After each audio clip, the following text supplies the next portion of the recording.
Actual में अपने यहाँ सहारनपुर कस्बे में कालीसिंध नदी में ब्रिज है छोटा, जहाँ पर से एक दुर्घटनाग्रस्त गाड़ी नदी में गिर गई थी ब्रिज से।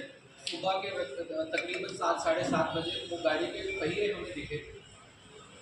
तस्दीक करने पे ये पता लगा कि वो गाड़ी संडावता निवासी विशाल सोनी की गाड़ी होकर वो गाड़ी पानी में थी।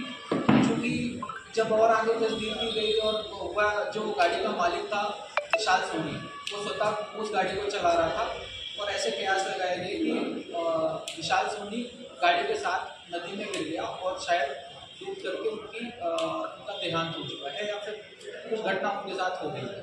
सारे पहलुओं को ध्यान में रखते हुए सर्वप्रथम पुलिस अधीक्षक महोदय ने इसको तुरंत संज्ञान में लिया और गुम व्यक्ति की पतारसी के लिए तुरंत हमने टीमें बनाई। सबसे पहले नदी में हमने ढूंढने का प्रयास किया।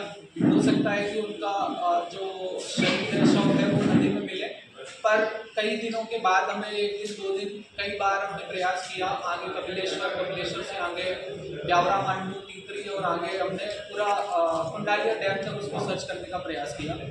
इसी कार्यक्रम में SDRF की 4 टीमें और जिला पुलिस बल के करीब 40 से 50 जवान हमारे लगातार इस पूरी सर्चिंग अभियान में लगे रहे।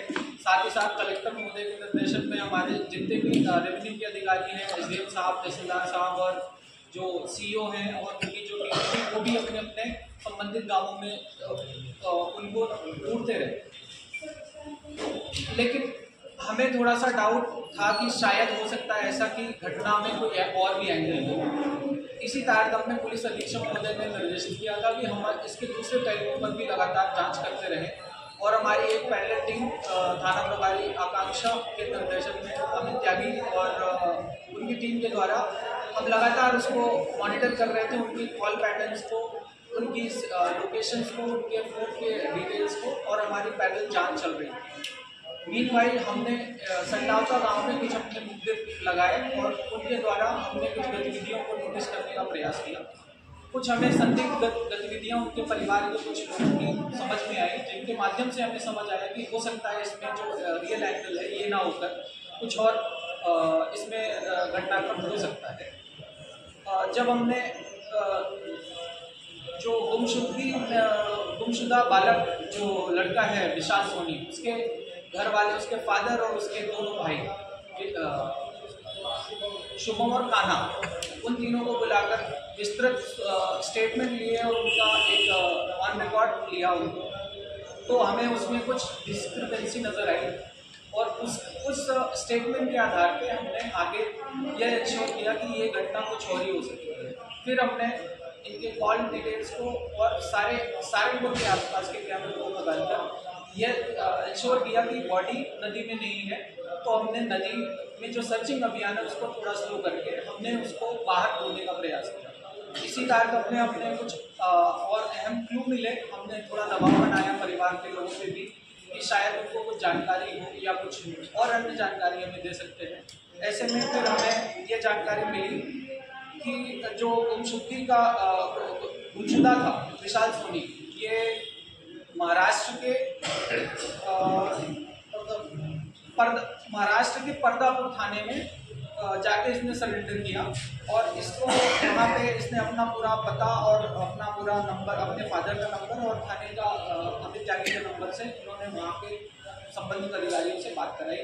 उसके बाद हमें ये पता लग गया कि यह व्यक्ति जीवित है और वहाँ पे उसने सरेंडर किया।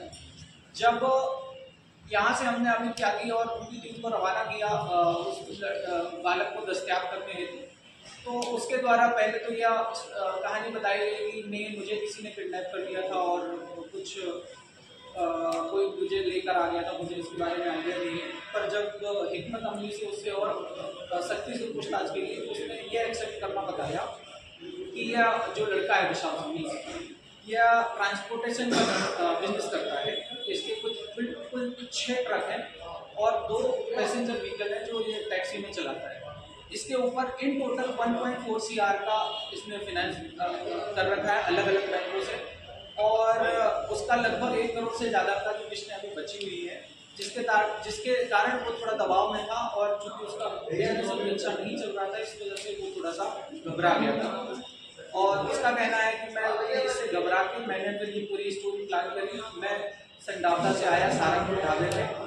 ढाबे से मैं जब वापस जा रहा था तो मेरे मन में ख्याल आया कि मैं गाड़ी को पानी में डाल देता हूँ और लोगों को लगेगा कि मेरे साथ कोई घटना हो गई है, और फिर मैं यहाँ से फरार हो जाऊँगा। अगर मैं 2-3 महीने तक नहीं आता हूँ तो इसके बाद लोग इस बात को भूल जाएंगे, और हो सकता है उसका जो इंश्योरेंस था उसकी किस्तों पे, उसकी वजह से उसको माफी मिल जाएगी।